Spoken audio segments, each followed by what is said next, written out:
Awosi, mi que vai over para porduna qualta e cifra mais importante di país Aruba, maneira ma indicar nós temos déficit, e déficit queda de 25 milhões de florim, qual está 0,4% de nosso GDP. Se nós passar para o sheet, por favor. Aqui não é orientamente, nós estamos dando vista de lo qual está a entrada de país Aruba. Nós lo conta aqui com 1.532 milhões de florim na entrada e gasto não está premiado e vai correr de 1.557.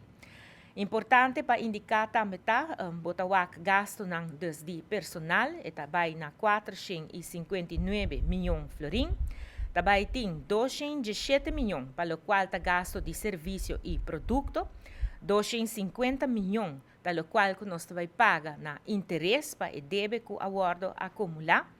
Também tem 214 milhões para o qual está subsídio que o governo está brinda.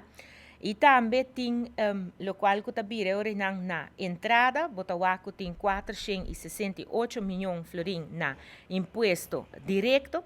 De imposto indireto, nós lo conta com 684 milhões de florim. O governo está premiando 20 milhões de florim para o qual está inversão e também para o qual está fiança de estudo, tem 26 milhões de florim que está alocado para isso aqui.